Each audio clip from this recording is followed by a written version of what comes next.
Guess what? I'm here to talk about failure. Yeah, that's good.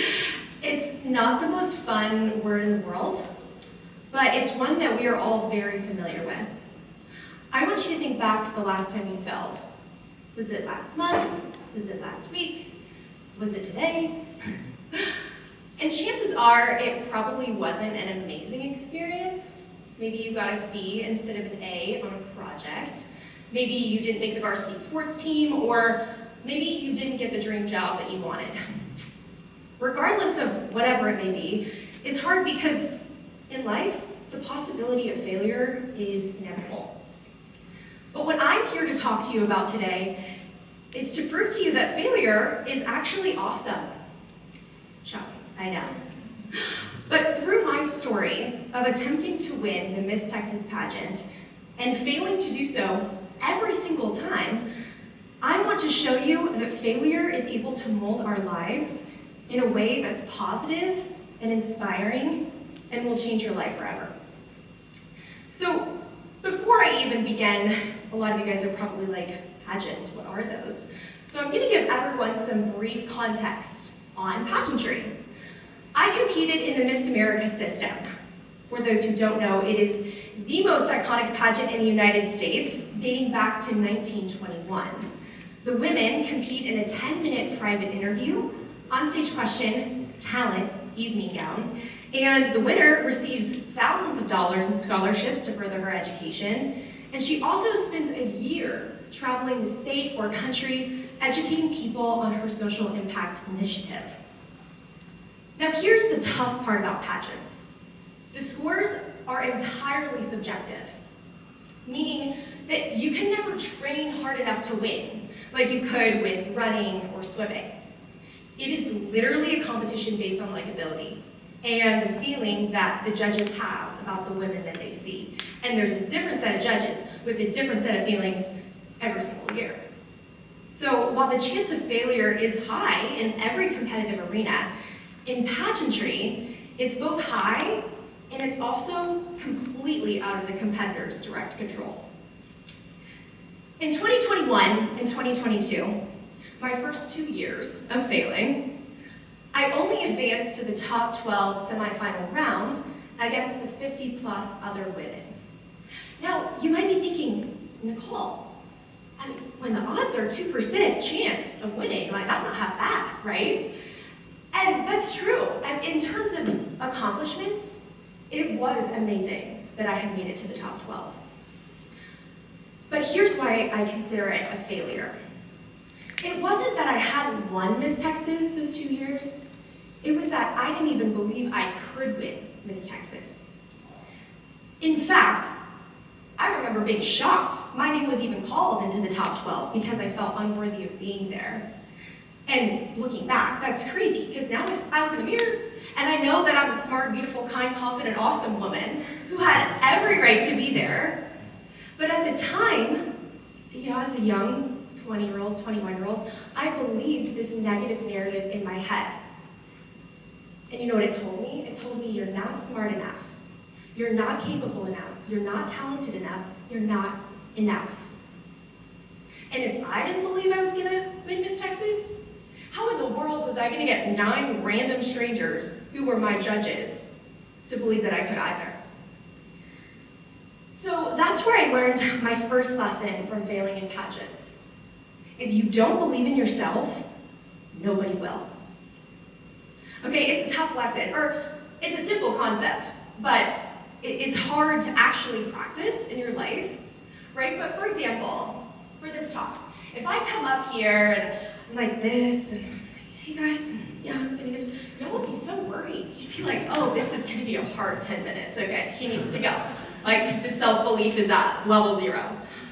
But this idea of self-belief, we see all the time, right? And in many of the stories I'm about to share, you probably already know them. That guy, it's Walt Disney, many of you probably know. But did you know that early on in his career, he was fired from an ad agency because he lacked imagination? He lacked imagination. So I'm really worried for all of us. That's like $1 billion Disney. Or this guy, That's Steven Spielberg. We love his movies. He's awesome. Well, he was also rejected from the University of Southern California Cinematic School. Not just one time, he applied multiple times. And they were like, you're not good enough, every single time. Or this gal, amazing, Oprah Winfrey. She was also fired from a news reporter job early on in her career, and now she is one of the biggest names in the entertainment industry. I could go on, spend all day on amazing stories of people who have failed. In any sphere, business, politics, entertainment, point to areas where they failed. So then that begs the question, what is the one consistent theme that we see in all of these stories of highly influential people? Well, it's that they have an extreme belief in who they are and what they want that no one can keep them from accomplishing their goals. They have a radical, powerful belief in their own abilities. So much so that even if they fail over and over and over again, it doesn't matter, because in their head, they're determined that nothing and no one is going to stop them from achieving their goals. So now I want you to think about your own life. How do you talk to yourself every day? Are you building your confidence and self-belief with positive affirmations? If you aren't, I highly suggest to start now. Because unlike what some people might believe, self-belief doesn't just happen naturally. It's a muscle and a habit that you have to build with intention. In my second year, or third year technically, of failing, in 2023, this was a tough year. I was making a lot of tangible changes in my personal life because I realized there were some things I got to fix on the inside, right? I started using those positive affirmations to change the negative narrative in my head. I started to develop a stronger sense of self-worth, build back my confidence, and guess what? That year, at Miss Texas, representing the city of Frisco, I placed second runner-up. I know, it was fire. It was so cool. Because I spent the past 2 years, I had not even made the top 5. I had just broken so many belief barriers about myself. It was a turnaround point in my life for my confidence. And that's when I learned my second lesson from failing in pageants. If you do the work on the inside, you will see it on the outside.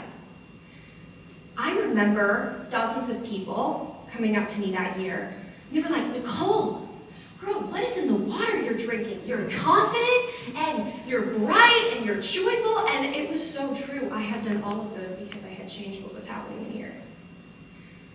And even though I didn't win, I was still in cloud 9 because I could truthfully look in the mirror and know that I was the best version of myself.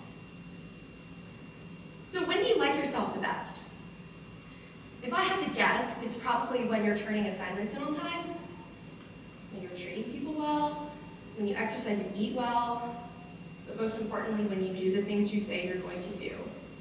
So it's in essence when you're being the absolute best version of yourself. And I would dare to say that even if you don't get the A, or the job, or the award, or the acceptance to the dream college, whatever it may be for you in your life, if you can look in the mirror and say, I'm proud of the person I'm becoming, I'm proud of the work I'm doing, in my opinion, you're still winning.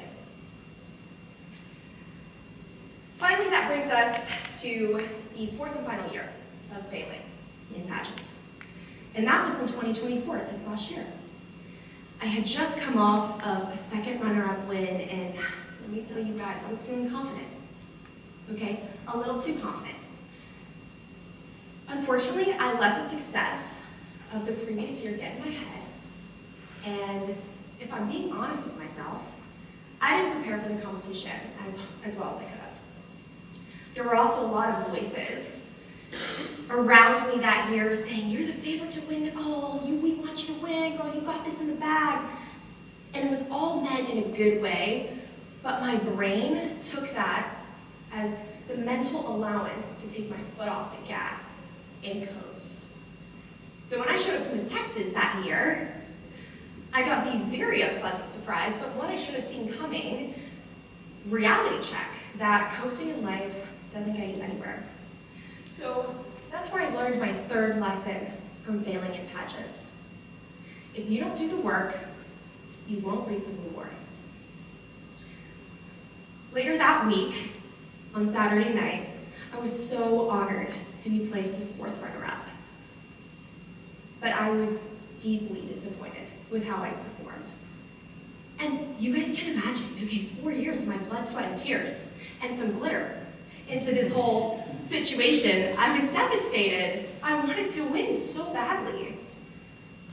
But the hard truth is that I looked in the mirror and I was like, I didn't earn it. And last year was the hardest of the 3 lessons that I had to learn. But over reflection, I've realized I think it's the most important for my future success in life. There's this amazing saying that hard work beats talent, and talent doesn't work hard enough. And I wholeheartedly believe this to be true. And I would encourage each one of you to adopt this mentality for your own life. Because there's a lot of young people in this room, and I can be the first to tell you that you will not always be the most talented person in a room.